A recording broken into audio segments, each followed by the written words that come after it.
Be. Tai per tuos 3 metus, tai galim dabar nekalbėti. Tai gerai. Traukinys. O ką dar galim pasakyti apie tą šiltus rūbus? Viskas. Hebros loksnių. Nu tai gerai, tai dar padarom, žiūrėkit apie bendrį. Kur tai reikės? Tai padarom. Dar ko nepaminėjom, žinokit, Hebra. Ir mes galūnį. Sugrįšim už minutės. Kam dar užtraukti dabar reikia šitą? Nes aš turėjau rankoje. Gerai. Gerai, akcija, atrakcija. Nu, ne šitaip, reikia biškai, gerai, akcija, atrakcija. Linksmiau.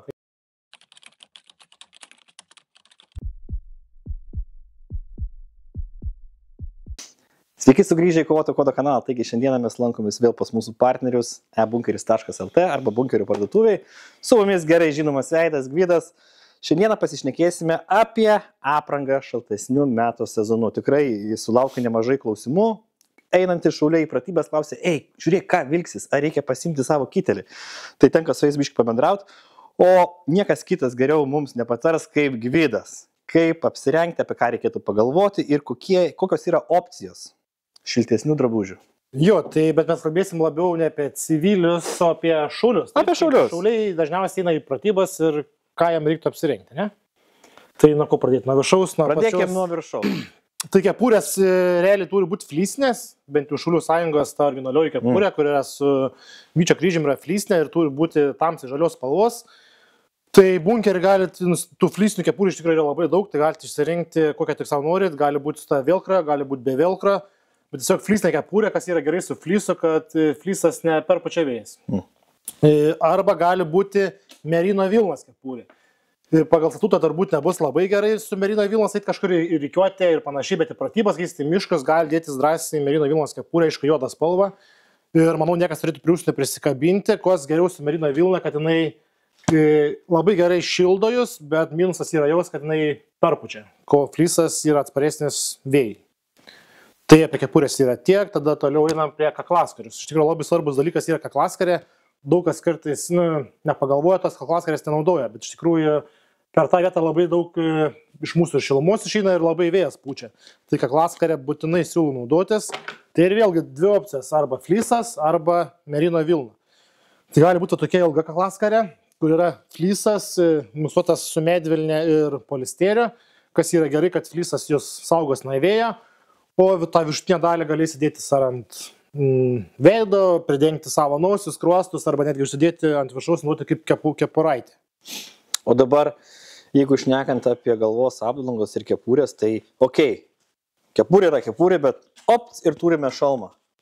Ką po šalmu užsidėti? Po šalmo aš dėčiau tą vadinamąjį pošalmį, tai yra pats ploniausias, turim mes labai plonyčių flysnių kepurę, tai dėčiau po ją flysnę kepurę. Arba kiti naudoja, dedasi kaklaskarės, ne flysnės, bet paprastas kaklaskarės, deda ant jos, suformuoja kaip kepurę ir gaunas plonytę kepuraitę. Kaip tu pats naudoji? Aš turiu mažą ploną flysnę kepurę. Tai jeigu labai šalta, tai kepurę deduosi, bet aš irgi turiu tą kaklaskarę. Papačia, pašalmo, kaip Jonas paklausė, naudoja dažniausiai visi šitas. Tai bet būtent, aš turiu tokią kepurę ir... Pas mus realiai pat irgi perkamiausia yra miltėkinė, quick dry kepurė labai gerai garina, gerai išdžiūsta jinai greitai, yra plonytė ir pašalmo pats tas. Aš ją turiu, tokią kepurę turiu 3 metus jau, kai pradėjau šauliaut ir nusipirkau ir į pratybas, ir kasdien, ir dar kažkur, ir po šalmu, jeigu labai šalta, deduosi štai tokią kepurę. Bet dar aišku, turiu ir tą kaklaskarę, kur yra tokia grinai plona, jau galim ją, kaip minėjai, susukti ir panaudoti po šalmu. Taip, būtent tokia. Tokia pradė, tai iš vis 8 eurų kainuoja, tikrai rekomenduoju visiems. Ir gerai jinai laiko, tikrai. 3 metai ir dar tikrai tarnaus ne vienus metus jinai. Tai gerai, uždėjom galvą, uždėjom kaklą, apsaugojom, kas toliau, tada pirštinės. Tai pirštinės irgi 2 opcijos, sakyčiau. Tai stengtis, kaip perkat pirštinės, nesvarbu, koks būtų brandas, žiūrėti, kad jos būtų bent jau kažkiek atsparios vėjai. Nes ta mūsų šiluma niekada jums nešils tos galūnės, jeigu praleis vėjus. Uždėsi paprastas kažkokias medvilinės pirštinės, praleis vėją, kad jis bus labai storas, šiltas, bet nešils ranką. Tai žiūrėkit, kad bent kažkiek atlaikytų vėją, kad būtų kažkoks tai biški tas šils sluoksnis. Tai tiek, apie tą norėjau pasakyti. O jeigu yra labai šaltas oras, tai yra labai geras dalykas, daug kas ten naudoja ant rankų, bet yra taip pat sluoksnėjimas ir ant rankų galūnių. Tai gali dėtis pirmas sluoksnė pirštinė, va kaip pavyzdys, va šitą Mechanics'o pirštinė, nėra plonytė, nėra pirmas sluoksnė, jeigu nėra šalta, va toks kvoras kaip dabar, tai pats tas būtų tokia. Jis apsaugo šiek tiek nuo vėjo, šiek tiek apsaugo nuo drėgmės, bet jinai tikrai nėra šilta. O jeigu norit, jau tikrai, kai bus šalta, minusas, niekas geriau nešildys kaip kumštinė pirštinė. Tu gali šitas nusipirkti pirštuotas pačias brangiausias, pačias kručiausias, bet jeigu nusipirksi kumštinę pirštinę, 100 kartų bus panašesnė už negu pirštuotą. Bet vėlgi, tos kumštinės pirštinės turbūt jau, ne visose situacijose. Tai čia aš nešneku apie ten faktinę visišką situaciją. Jeigu kažkur reikia, bet tai irgi, ta prasme, jeigu reikia kažkur sėdėti pozicijoje ar dar kažką, turbūt geras dalykas. Ne? Tai žiūrėk, dėl ko, sakau, tas geras sluoksnėjimas. Užsiėmėte pirmas sluoksnę pirštinę, savo kažką judė, dar žygį, taktikuoji, viskas yra tvarkoj. Atėjai, reikia dabar 5 valandas praleisti vienoje vietoje, nebejudėsi. Pailsėti ar dar kažką. Įkišai ranką į kumštį dar pirštinę šitą, jau nesušalsi tikrai niekada. Bus pirmas sluoksnis ir antras sluoksnis kumštės pirštinės ir tikrai bus gerai. Aš asmeniškai netokias turiu, čia gal yra biški naujesnis jos, bet irgi Mechanics'o Raudona tokia. Čia yra atnaujintas modelis. Čia atnaujintas modelis. Va tokias naudoju žiemą. Biški, kai buvo žiema, tai biški, žinok, vis tiek vis dėlto jautėsi tas šaltis, bet vėlgi, turbūt reikėtų pasluoksniuoti. Tai va, pasluoksniuotum ir tikrai būtų žymiai geriau. Taip pat tas pirštinės irgi turbūt būtų tiek. Na, iš dar yra tas pirštinės neperšlampančias, kur visiškai neperšlampamos yra, atsparios drėgmiai. Bet aš nežinau, aš pats asmeniškai nesu jų naudojęs niekada gyvenime ir aš kažkaip įsiversdavau be jų. Jeigu jūs matot poreikį turėti tų neperšlampančių pirštinių, galite pirkti, dažniausiai bus labai brangios. Aš geriau rinkčiausi turėti 2-3 pirštinės atsarginės, negu pirkti tas vienas brangias labai neperšlampamas pirštinis. Vasarą bent jau, vasarą šiltuo sezonu, mano pasirinkimas yra plonas Mechanics'o pirštinės, dabar ten nebeatsimenu modelį, bet labai, kaip pasakyti. Tas Precision Pro. Jo, Precision Pro, ačiū. Tai tos pirštinės, o žiemą, štai tokios pirštinės Mechanics'o ir naujesnis modelis čia, bet grinai toks. Fast Fitas Coldworkas, jeigu žiūrėsit pas mus šaupą, tai suveskit žieminės taktinės pirštinės ir šitas išmes pirštinės.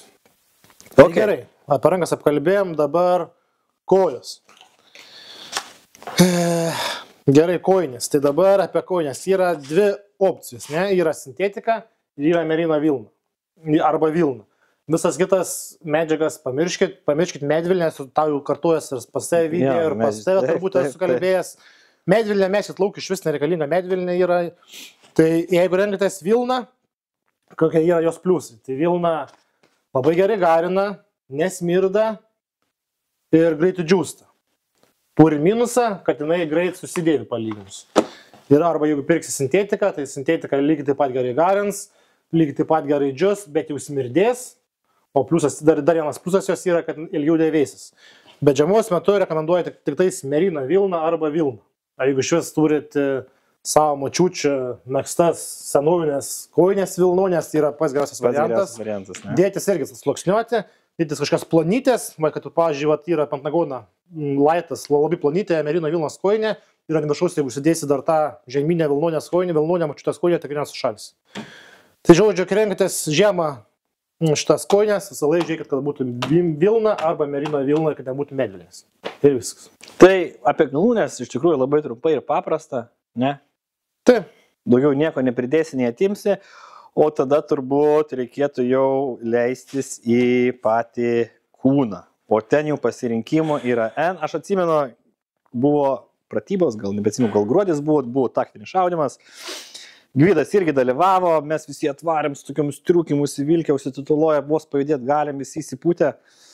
Žiūrim, aš Gvidą jisai atvaro, užsidėjęs galvin stoperis savo tokį smėlinį ir viskas. Ir, hei, Gvidai, tau nešalta? Ne, jis parodė ten prisisluoksniavęs, uždėstė ir buvo labai super. Tai kaip sakau, kad turbūt niekas geriau nepatars, kaip pasisluoksniuoti ar ką bent jau nuo ko pradėti, tai yra Gvidas. Tai apie tą sluoksniavimą atsiminkit, yra viena pagrindinė taisyklė.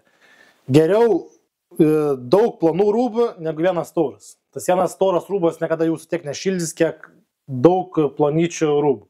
Tai va, toje yra sluoksniavimo visa esmė.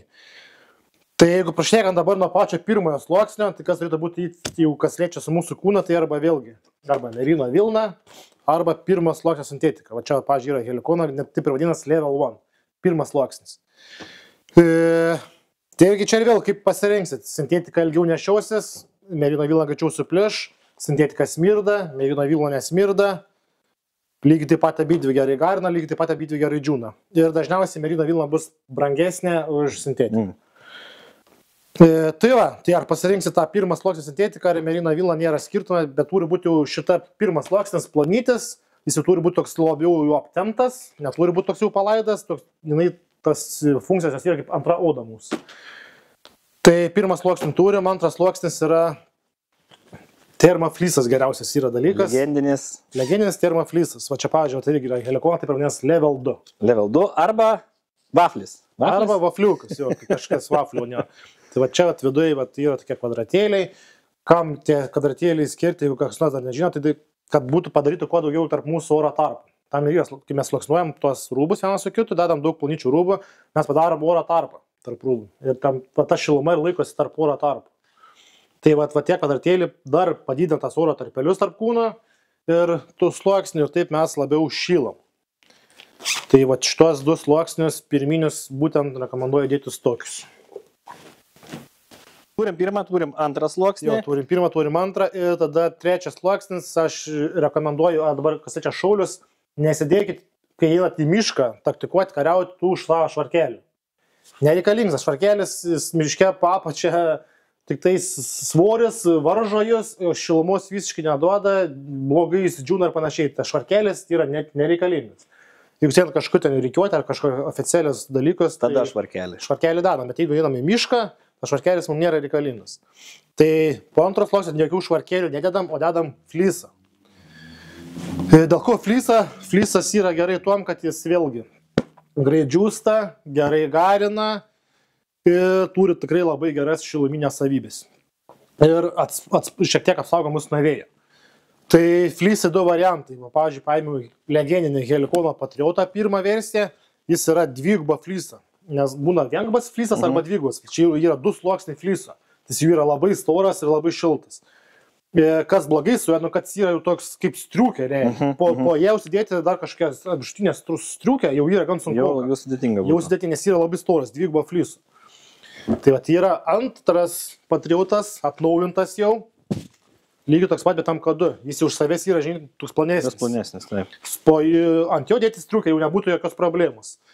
Bet negalvokit, kad jis yra mažiau šiltas, jis turi, turi termoflysą, turi kvadratėlis, kur neturi pirmas modelis, tai dėl to jis yra lygiai toks pat šiltas, kaip pirmas modelis. Užsimaskavęs vaflis. Užsimaskavęs vaflis. Čia parodžiu tik tais du modelius flysų, yra daugybė variantų, pas mus flysų ir Helikona, ir Emtako, ir Pentagono, yra ir Malfini labai pigių, iš vis po 20 eurų. Aišku, jie yra vienas sluoksnis, bus paprastas flysas, linkęs pumpuruotis po daug skalbimo, ko šitie neatspumpuruos, tie Helikona brangesnė. Bet flysą rekomenduoju būtinai užsidėti. Ar išdėsit vienas sluoksnis, ar du sluoksnis, nesvarbu, bet kažkoks flysiukas turėtų būti, kaip trečias sluoksnis. Turim pirmą, antrą, trečią sluoksnį ir tada jau ketvirtas sluoksnis turėtų būti kažkoks izoliacinis. Ta prasme, mes turim geras šiluminės savybės papačią ir mes turim kažką uždėti ant viršaus, kad tiesiog vėjas mums neišpūsto šilumos. Nes jeigu uždėsi kažkokią striukę perpučiamą, tai kas bus, kad nesvarbu, kad čia prisisluoksniuosi, čia tas šils kūnas, bet vėjas papūs, tai tiesiog mūsų šilumą paims ir išpūs iš mūsų. Turi būti ne paskutinis, tas viršutinis sluoksnis neperpučiamas. Jeigu dar turit ir neperlyjama, tai iš vis yra gerai. Tai siūlymų, ne? Pentagon, Hoplite Park. Man asmeniškai iš bunkerio turimų striukių tokia rimčiausia, labiausiai patinka, nes yra tokia lengvutė, minkšta, visiškai tikrai nevaržo judesių ir gan patogiai, lengva ir gerai, turi geras šiluminės savybės. Jeigu pamenat senesnę video, kai sakydavo žmonės, kol nepasimatavo MCDU, gal žiūrėjo kitas kelias, pasimatuoja MCDU, visgi nori MCDU, nors jis yra brangesnis. Lygiai taip pat yra su šia striukė. Su šita striukė. Visi matuoja visas striukės pas mane, ant galo duodat Pentagoną, aiškiai, brangiausiai yra iš visų. Ant galo, kaina nebesvarbu, žmogus tada jau nori šitą striukę. Nes tikrai iš tikrųjų yra labai patogi striukė. Bet irgi, ką noriu pasakyti, kad striukė naudokit, kai jau tik stovėsit vietoj. Neprisirinkit tų žeminių striukių ir nereikit su kuprinėm žygio. Žygio dar liemenė, jeigu bus įdėdė šarvos. Striukę naudojam, kai jau sustojat. Kai jau sustojat ir jūs būnat vietoj. Gerai, tai mano 3 metų šauliška patirtis, bent jau aš asmeniškai, tai yra, jeigu taktikuojam, tai yra maikė, tada užsidedu bent jau šitą vaflį ir deduosi kombat čertą. Kombat čertą tada eina limenė ir viskas, ir taip judam. Jeigu jau pasidaro šaltą ten pastuvinio, nes mes, prasme, darom žygius, nu tikrai yra bent jau kovo mėnesį, kaip judėjom, tai buvo apie gal naktį buvo -4, dieną apie gal 6 laipsnius, tai tikrai šaltoka, bet su tokiu setupu buvo viskas liuks, nesušalau. Tai, bet jeigu labai šalta, man tada jau įsivelku flysą ir viskas. Gerai, tai dabar dar apie vieną striukę, su kuria galbūt jau galim šiek tiek, ne, gal tada pradžioje nesu tas striukė. Pradžioje dar pakalbėkim, yra dar vienas modelis striukės. Turime tokią Milteko striukę. Iš tikrųjų, šaulių tarpe gan populiari, nesvarbu, kokio rinkinį bebūtų, ar Panevėžys, visi miestai, daug šaulių dėvi būtent šitą striukę, Miltekinį. Aš ir pats tokią striukę turiu. Aš irgi. Tai va, kas yra gerai, kad ten turi dar viduje tą flysą, pašiltuką tą vadinamą, jūs galite išsisekti naudoti kaip džemperį. Tai va, būtent aš va šitą flysą ir naudoju visur išsisekęs. Tai va, kas yra blogai su šitą striukę? Šitą striukę yra gerai, eiti rikiuotę, stovėti, gražiai ir panašiai. Bet su ją kažkur judėti į mišką, nu, man tai asmeniškai netenka šitą striukę judėjimui. Jinai varža, jinai ilga, jinai labai sunki, nu, pažiūrėk, tą pakelk svorį ir pentagoną tą svorį sulyginti, kur prieš tai kalbėjau. Man kiek skiria svoris striukės. Jo, bet ir dar vienas dalykas, kad šita medžiaga yra, kaip pasakyti, minkštesnė, lankstesnė. Taip, o šita biški kieta, nu, nėra, kad kieta kaip lenta, bet jinai kietesnė ir bent jau man daugiau čiažanti. Tai aš vėlgi tokią striukę asmeniškai, bent jau mano asmeninis pasirinkimas yra šiandien naudoju rikiuotėse ir viskas. Būtent taip. Aš su ją į mišką nei karto nejau ir netaktikavau. Jeigu yra pratybos, sluoksniai, ir pas mane tada eina arba flysas, arba tas vadinamas windstopperis, helikono, softshellas, dar kažkoks. Pakalbėsime apie jį. Tai vat, labai teisingai tu darai, aš lygiai taip pat darau ir siūlau visiems taip pat daryti. Geriau sluoksniuokit, o tokių striukių nesineškite į mišką. Čia yra rikiuotės, gera, normali rikiuotės striukė, kuri yra atspari vėjų, atspari lietų, visi įsitvarkoj, bet ne taktika. Tai dabar ką minėjo Jonas, ką naudoja dar kokią striukę, tai yra va tokias naudoja. Va. Čia yra softshėlinė striukė, ką reiškia tas softshėlas, kad jinai yra atspari vėjai. Ir jinai viduje turi šiokį tokį flisiuką. Pavyzdžiui, Pentagoną turi va tą patį termoflysą, tuos kvadratėlius, kur tu turi Jonai, ten yra Helikono Gunfighters. Tenai paprastas flysas, ne termoflysas. Paprastas flysas, bet jinai, kas su ja yra gerai, kad jinai nėra sunkius, jau galim šiek tiek pajudėti reikalui ten esant, jeigu labai šalta, apsaugo mus nuo vėjo ir šiek tiek apsaugo mus nuo lietaus. Tai čia yra tas jau labai gerai. Čia pakalbėsim apie dar vieną paslaptį. Aš esu nusižiūrėjęs šitą. Gerai. Ir čia dabar rodau Pentagono Woodlandą, bet tikrai, manau, nesupirks nieks, jeigu pasakysim, kad į pratybas daug kas eina ir nebūtai su Woodlandu, o su to softshell tiesiog žalia spalva. Žalia spalva pas mane yra tokia pilkšva, labiau į mėlynumą. Taiga green, man atrodo, pas tave. Nesvarbu bus ar olive green, ar taiga green, ar jungle green, nesvarbu, bet kai jau į mišką einam. Šneku dabar nesumčiai, kai jau einam į mišką, nėra labai didelio skirtumo, gali būti ne tik Woodlands, gali būti ir tamsiai žalia striukė. Rikiuotė, aišku, netiks. Tai kažkur čia matys nuotrauką, būtent pratybą su tuo flysu, kažkur čia paplaukais tą nuotrauką. Ir tegul būna nuotrauka ne tik su flysu ir su tuo striukė, tegul padaryk nuotrauką. Kokią striukė? Nu, vat savo tuo gunfighteriu, kad tu turi. Tai aš apie tą ir parodysiu. Tai čia ne flysas, čia striukė. Softshėlas. Softshėlo, jo, sorry. Jo.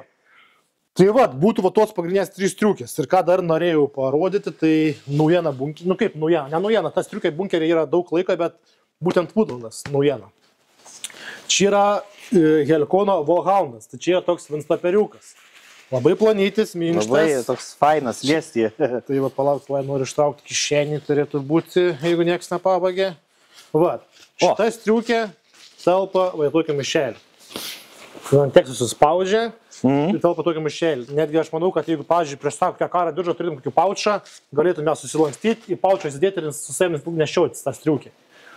Tai kas va čia yra? Čia yra paprastas visiškai windstopperis, yra izoliacinis sluoksnis, yra tokia Clima Shield Apex medžiaga. Ir jinai netgi sušlapus, ta medžiaga vis tiek mus šildo. Tai jinai tikrai duoda daug šilumos ir jinai apsaugo mus visiškai nuo vėjo. Jinai nėra atspari lietui, šiek tiek atspari, bet palygins nedaug. Bet šiluminės savybės ir tas pralaidumas vėjai yra be galo geras. Ir, matai, svoris, lengva, kompaktiška. Tai, pavyzdžiui, su tokia jau gali judėti, kažką daryti. O kaip kalbėjom, kad su tom, prieš tai rodytom triuom, kai jau sunku judėti, su tokia gali drąsiai judėti. Labai, ta prasme, jaučiuosi. Arba, kaip tu, pavyzdžiui, sakai, su kombo čirtu, jeigu tu ją susipakoji prie savęs kažkur prisidedi, atlikai žygį, atlikai kažką, sustoji, reikia biškai kažką šilčius užsimesti, išsipakavai tokia užsimetėjai, tobulas variantas. Tikrai labai geras triukas. Tobulas variantas ir... tobulas, bet ir kaina nemaža, ne? Nemaža. Kaip pakeliuoju šitą, tokį galvoju, už ką čia tiek mokėt? Vat už tą klima šildo Apex. Turbūt už tą visą technologiją, ne? Jo, už tą technologiją visą. Jo, tai kaina yra 129 eurai. Tai vat Devilfishas tokia turi. Jo, mačiau Devilfishas, linkėjimai Devilfishui. Tai jo. Klausiu dar jo, sakau, tai kaip striukas, tikrai gera. Jeigu Devilfishui tinka, tai jau žinokit, 5 žvaigždutės galim drąsiai duoti dalykui. Super. Tai va tokie tie reikalai patas striukės. Tu nori pasakyti, kad viskas? Taip, turim pirmą sluoksnį, turim antrą. Tai galiu dar trumpai žiūrėkit padaryti apibendrinimą. Pirmas sluoksnis plonytis prie kūno, antras sluoksnis vafliukas, trečias sluoksnis flisas, koks bebūtų, nesvarbu. Ar dvigubas, ar viengubas, nėra skirtumo. Ir paskui dar viršaus užsimeskite kažką nuo vėjo ir lietaus. Ir bus gerai. Čia iš padaskirti 4 sluoksnis pagal tą visą sistemą. Yra sluoksnis, darods dabar jau 7-9 sluoksniai. Aš nekėjau, per dabar buvau pratybos ir kažkoks buvo dabar žmogus iš Kaspo. Ir pasakė, sako, blemba, sako, jeigu aš susidėčiau tuos visus išduotus drabužius, sako, tuos visus sluoksnius, sako, aš šitaip, sako, vaikščiačiau. Tai va čia pagal gydą tiek sluoksnių, užtenka. Nežiūri tuos oficialius standartus ant tų visų, ten 7 ar 9 sluoksnių, bet va, tų 4 sluoksnių, jeigu užsidėsit, jau tikrai bus, žinokit, gerai. Tai va, būtų tiek. Ir dar šiaip nepakalbėjom, kai kalbėjom apie pirmą sluoksnį, nepamirškim dėti pirmą sluoksnį ir kelnes papačią. Po uniformą nepasakiau. Turi būti būtinai tos vadinamas pimpalinės. Pimpalinės? Taip sako, pimpalinės. Tai pirmas sluoksnio ir po uniforminiam kelniam, po savo tom, būtinai dedam apatinės kelnes. Apatinių kelnių šalta bus. O, bet žiūrėk, čia kitoks. Aha, čia helikonų. Okay, helikonų vaflis. Tai aš pirkau vaflio komplektą. Ir atėjo kelnes irgi taip pat su komplektai. Kelnes buvo... Jo, tai va. Tokias pasiūlytum nešioti po... Dėl, žiūrėkit, dabar dėl antros sluoksnio kelnių. Jo. Antros sluoksnio kelnių aš nesiūlau dėtis po... Nerekomenduoji šitą? Rekomenduoju, jeigu mes stovėsim vietoje ilgą laiką. Bet jeigu mes darysim žygį, aš asmeniškai sušuntu. Man tą karštą. Aš tai naudoju, žinok, šitas kelnes. Ir nepakarštą tau? Ne, man buvo normaliai. Aš apsimalau, jo. Man užtenka pirmas sluoksnio kelnių. Kai judu, kai stovi vietoje, va tos yra tobul. Arba, pavyzdžiui, kai einu į mėgmą išmiegoti, vis laik mėgos su šitom kelniam. Tai va, su vafliu. Jo, tai va geras buvo kovo mėnesį dalyvavom ten pratybose, Utenoj, 2 naktis. Ir pirmą naktį mes įsikūrėm, mėgojom po atviru dangum, buvo gal -4 naktį, aš ėjau mėgoti su vafliuku. Tik bėda buvo pas mane biškai mėgmaišis neužsisegė, tai šiaip tai aš ėjau mėgoti tik tai va su vafliu, šituo ir kelniam ir šakis. Nesušalau. Aš mėgau su vafliu. Jeigu dar būtų užsisegęs mėgmaišis gerai, tai būčiau mėgojęs kaip karalius. Bet jo, labai geras dalykas. Šiltas. Bet čia matosi helikonų biškai geresnis. Turbūt. Tai va tiek būtų. Turbūt apibendrinam visą, ką norėjau. Jo, apibendrinam visą. Tai va, tai... Nežinau, ar mes čia iškirpsim ir grįšim. Mes nieko nekirpsim, o Gvidas visiškai pamiršo apie kojas ir kalbėjom apie vidpadžius. Jo, kai kalbėjom apie galūnės ir kalbėjom apie tas visas kojines. Tai lygiai taip pat rekomenduoju. Nėra privaloma, bet aš rekomenduoju. Įsigyti žieminius vidpadžius. Merino vilnos. Tai pavyzdys, atlovas vidpadis. Viršus padengta yra merino vilna. O, kaip kvepia. Jo, šiek tiek. Ko šiaip ar mėtom? Merino vilnas vidpadis, o kitoj pusėje, jeigu nežinau, ar jūs matysit, jau mes tikrai matės, yra ta... Kaip folija aliuminio. Folija, termoizoliacinis sluoksnis. Jo, tai va, žinokit, tikrai duos gerai šilumos jums. mėlyną Vilną ir tą foliją atmuš ir Dabar gerai, dabar žiūrėk, papasakok apie šitą, kodėl tai kvepia. čia yra Foodgėlis, toks mūsų brendas turim. Visi Foodgėlė vytvažiai yra su kvapu, su Mėtom kažkokiu? eukaliptu. Aha, va, eukaliptus, jo. Jie yra silikoniniai visi pilnai, Mhm. net mušikoja, čia paėmė būtent žemynį modelį, bet yra ir sakykim modelį. Geras. Jo, ir vas viršus yra pakintas mėlyną Vilną, tada natūraliai. Tai automatiškai bus žymiai šilčiau.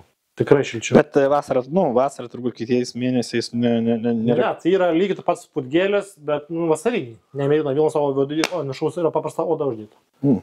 Bet irgi gėliniai minkšti. Čia kieno gamybos? Ispanai. Va, čia lova. Jo, čia lovas rodžiu. Štai, galit pažiūrėti, matosi gal blizgantis termoizoliacinis sluoksnis. Tai O čia šitie jo, skaniai kvepia. Tai va tiek apie tos vytpadžius. Bet tikrai galas. Arba netgi irgi, čia nebandu kažką, kad parduoti, bet galit nueiti į turgų pas močiutės ir būna tokie vailokiniai vytpadžiai. Iš vailoką padaryti. Irgi labai geras dalykas, pirktos vailokinius. Taigi, jeigu atvažiuosit į Panevėžį, užsukit į Panevėžį turgų, nueikit pas Aldoną ir pažiūrėkit, kokiu jinai turi nuostabių ir vilnonių kojinių, nebūtinai atvažiuoti reikia į bunkerį. Šio, kitoj pusgatvės turgus gatvė perėjus bunkeris, šiaip prie turgus. Tai jo. O taip, gerai, Gvidai. O dabar toliau kas pas mus yra? Gerai, akcija, atrakcija. Tai padarysim taip, kad savaitę laiko visiems flysam, nesvarbu, koks bebūtų. Helikonas, Pentagonas, ar Amtakas, ar dar kitas brandas, nesvarbu, kokia būtų spalva, kiek jis bekainuotų. Tai savaitę laiko, kovotas 15% nuolaidą, galite užsukti ir pasinaudoti progą. Ir šiam kartui sakysim tiek. Ačiū Jums ir iki kitų kartų.